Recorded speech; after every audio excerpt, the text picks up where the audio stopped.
You asked him to put his shoes on. No. You asked again. No. You tried a different voice. Calm voice. Firm voice. Please voice. No. No.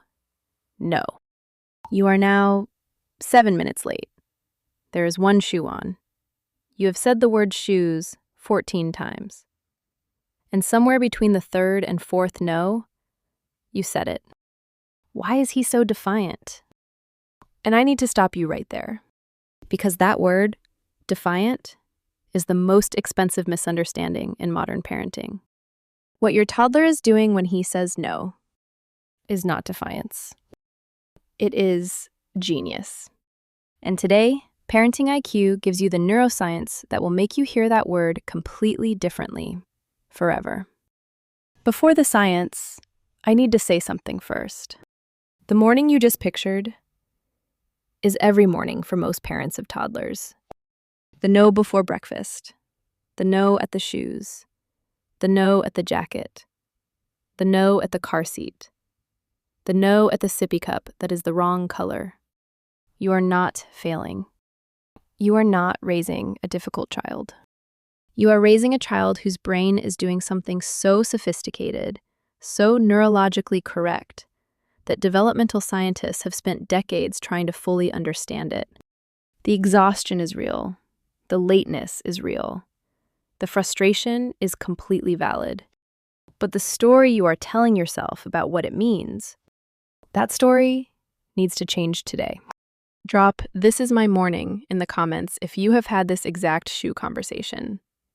Because what I am about to tell you will change how you hear every single no for the rest of their childhood.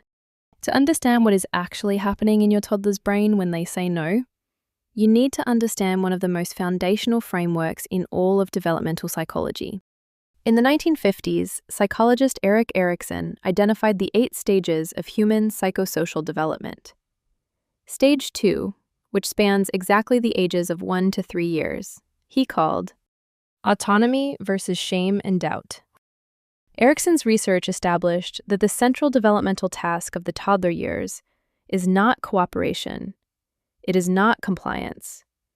It is not learning to say yes. It is the construction of a self, a separate, independent, autonomous self. And the tool the brain uses to build that self is the word number. Every single no your toddler says is a brick. And you have been calling the construction a problem. Let me show you exactly what is happening inside your toddler's brain every time they say no. Think about what it means to have a self, to know that you are a separate person, that you have preferences, that your wants are different from someone else's wants, that you can choose. Your toddler does not fully know this yet. At 12 months, they experience themselves and their caregiver as almost the same entity. There is no clear boundary between me and you. The no is how the brain begins to draw that line. Every time your toddler says no and you respond, every time they assert a preference and the world responds to that preference, their brain registers something critical. I exist separately. My choice had an effect. I am a person. Developmental psychologist Margaret Mahler called this process individuation, the psychological birth of the self. And she identified the toddler years as the single most critical window for this process. Miss this window, and the research shows consequences that follow children into adulthood. Difficulty with identity formation, difficulty with healthy boundaries, difficulty trusting their own preferences and instincts. Now here is where the neuroscience becomes urgent. Research from Deci and Ryan at the University of Rochester, the same institution whose work we referenced in our last video on praise, identified what they called self-determination theory. Their research across decades showed that the single most fundamental human psychological need is autonomy. Not love, not safety, autonomy. The need to experience yourself as the origin of your own actions. Your toddler is not being difficult. They are pursuing the most fundamental need of the human brain. And every time we meet that no with a power struggle, every time we override the autonomy bid with "because I said so," the research shows something damaging happens. Not to their behavior, to their identity. A study from the University of Connecticut showed that children whose autonomy bids were consistently overridden in the toddler years showed measurably lower self-trust, higher anxiety around decision-making, and reduced resilience by age 8. 8 years old. Built or dismantled in the shoe conversation? Tell me in the comments, do you call it defiance? Just drop yes or no below. Because how you label it is how you respond to it. And how you respond to it is what gets built. So what do you actually do when you are 7 minutes late and there is one shoe on? 3 things. And not one of them requires you to surrender the shoe. Pillar 1, the Autonomy Honor Protocol. The research is clear. You do not need to eliminate the no.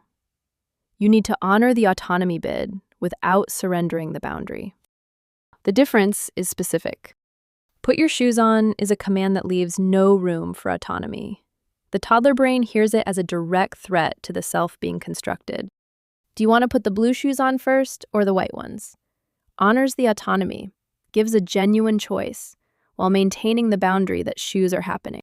Research from the University of Rochester showed that toddlers given genuine limited choices in daily routines showed a 52% reduction in resistance behaviors compared to toddlers given direct commands.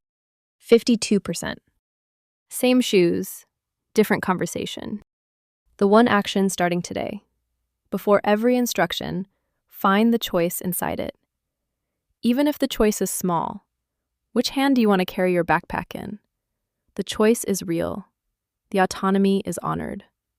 The shoes go on. Pillar 2, the choice architecture method. Pillar 1 gives choices in the moment. Pillar 2 designs the environment so that autonomy is built in before the conflict begins.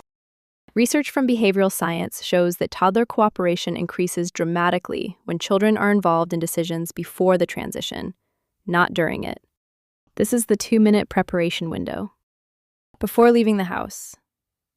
In 2 minutes, we are going to put shoes on. Which ones do you want to wear today? The toddler's brain has now been given the autonomy bid before the pressure moment. The prefrontal cortex has had 2 minutes to prepare. The individuation need has been partially met before the battleground forms. Same boundary, no battle. The one action starting today. One conversation before every daily transition. Before breakfast, before shoes, before bath. One autonomy question, 2 minutes. Watch the no's redistribute. Pillar 3, the boundary with autonomy framework. The third pillar is the one that changes the parent most, because sometimes there is no choice available. Car seats are not optional. Medicine is not optional. Holding hands at the road is not optional. And this is where most parents collapse, either into power struggle or into surrender. The science offers a third option. Acknowledge the number, name the autonomy bid, hold the boundary. You said no. I hear you. You want to choose. And we are putting the seatbelt on because I keep you safe. Those two things are both true.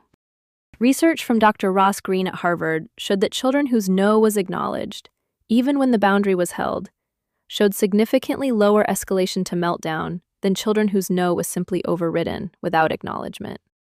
The brain does not need to win. It needs to be heard. Hear the number, hold the boundary. Watch the meltdown rate drop. The next time your toddler says no, I want you to hear something different.